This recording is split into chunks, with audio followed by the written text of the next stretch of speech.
that play at the end of regulation with LeBron from your perspective and sort of the overtime drive to the cup. I know you weren't directly involved in that one, but just sort of what you think broke down there late for you guys and how you recover from this. I mean, now you just got to win 3 straight. Go back to the crib, regroup. Played a lot better than we did in game, whatever the other game was, 3. And we just got to hone in on a lot of the stuff late game. I mean, they made a bunch of shots late game that were tough. Definitely should have cleaned up in regulation rather than going to overtime. Yeah, going back to the crib.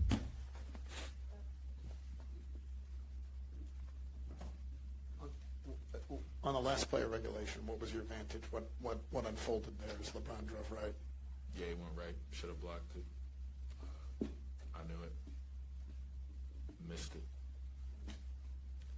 What do you see as the issues offensively, other than obviously you want to make more shots as a team? That's pretty much it. Great looks.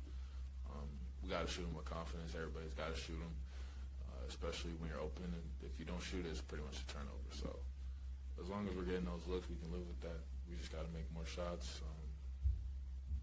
Just keep battling, make shots. Jaren, as you know, people say the playoffs come down to just the smallest details and attention to those. Do you think this team has trouble homing in on those? No. I think, you're playing against a team that exploits a lot of those details, so it's a little bit glaring at times. They run a lot of pick and rolls to get mismatches, and sometimes they might be looking slow, like they're just milking the clock to get really what they want each time down.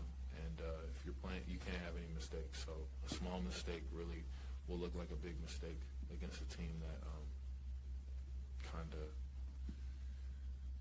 just capitalizes on that.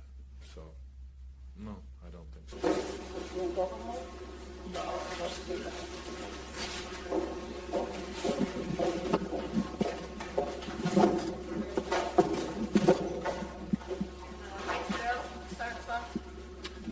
LeBron, we've seen the drives to the hoop and finishes a lot of times before to force OT and then late in OT, either side of the paint. But first time in your career, 20 rebounds. Just wondered where you found the legs for that and then still managed to get to the rim and finish. I don't know where I found the legs, honestly, but understanding how great of a rebounding team they are, it's very important that we try to clean glass when they miss. I know we still, gave up 16 offensive rebounds for 24 second chance points, so we still got to do a better job of that, but, just trying to do my part. Can you recall a game, playoff game, where you were lining up to take multiple charges in a fourth quarter, and just your overall approach to tonight, getting the rebounds, low turnovers, charges, blocks, things of that nature? This is an example of how you will do what the game dictates.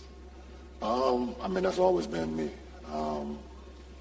Whatever it takes for the team to be successful, and just trying to be as great as I can be offensively, but even more important on the defensive end. And so that was the kind of the mindset tonight. And I was able to make a couple plays to help us be successful.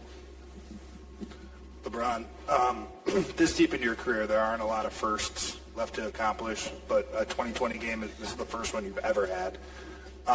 Was it just sort of kind of the night sort of dictated it? And then I guess moving forwards, what do you think it's going to take to close this team out in Memphis? I don't know. Obviously the game is played, and you have to be able to adjust to how the game is being played and try to make plays, and defensive rebound and offensive rebound, and you get an opportunity to get in there and get scrappy, obviously, versus this team, you go and do it. And, the closeout game is always the hardest game of the series. It's the most tiring one. It's the most brutal one, and we better be ready for it. And I think we'll be ready for it. LeBron, that last bucket you had to make it 113-108, you turned to the crowd, you're screaming and flexing. Can you take us to the emotion of that moment and kind of sealing the game? I mean, I just, you know how momentum plays are made, and you've been a part of moments where you know that you can kind of get like a, kind of a dagger play or a kill shot, and I feel like that play right there, after I was able to make that and one kind of, I don't want to say close the door, but it sealed it a little bit. It wasn't much light at the end for that particular, for the rest of the game. So just letting the emotion come out, and the fans was once again top notch tonight for a second consecutive game. Hi, Brian. Couple of questions. One is, when you get it up over Jaren Jackson Jr., like, is that the highest you've had to throw it up over someone to get it to bank in a layup there? And also, the last time out that you called, I think you and Darvin were calling it at the same time. Was that fatigue? Was that just people need a breath, or just you just knowing the moment? Well, I mean, I work on different layup packages. Tier 1 is a layup just right underneath the rim where you lay it off the glass. Tier 2 is like the middle of the glass or the middle of the square. And then Tier 3 is over top of the square. Shout out to Chris Johnson. We work on those depending on the shot blocker. So I've had moments where I've been able to scoop those high layups.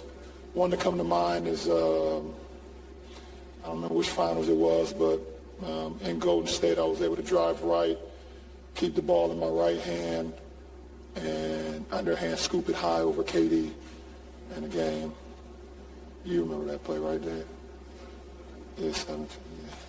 So it's not the first time I've done it. Oh, yeah, I was burnt. Meaning I was exhausted. Sorry.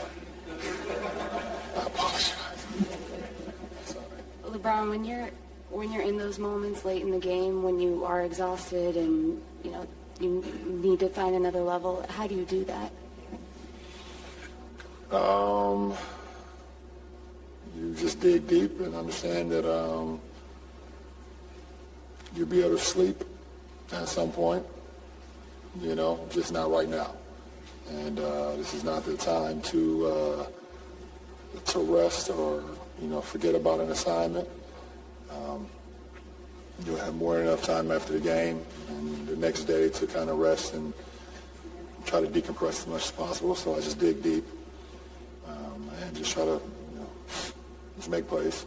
That's all. LeBron, do you ever amaze or surprise yourself? Yep. When? Did that happen tonight? When my teammates told me I had 20 and 20, I had no idea that I had 20 and 20. And it's the first time I've done it in my career. I've done some pretty good, cool things in my career. I've never had 20 and 20 before, so that was pretty cool, I guess. LeBron, we were joking in the locker room that not only did you have 20 and 20, you broke a 50-year-old record. You're the oldest player to do that. Wilt did it 50 years ago. How is it meaningful to you that you're doing new things at this age? Just trying to keep my body in the best possible shape to go out and perform. And these are the moments that I love. I love the postseason. I've been a part of a lot of the games. And I just love being able to make plays and be out there with my teammates to give them experiences that they may, never had before. This is Austin's first playoff series, and we was talking after the game, and he was just talking about how much he loved, this. Like he said, it's the greatest thing he's ever been a part of, like basketball-wise. He said something else, but I can't repeat it. But and that brought a lot of joy to me. That I could be in a position where I can be a part of someone's experience that like, this is the greatest thing basketball-wise they've ever done. That's pretty cool to me. Last two, we'll Malika and we'll hear with Melissa. LeBron, the last possession of regulation, Anthony Davis comes up with that huge block, and you have the nearly full court shot that doesn't quite. Could you just walk us through all of that? Well, I know it was 0.8 on the game clock, and I did not see obviously as soon as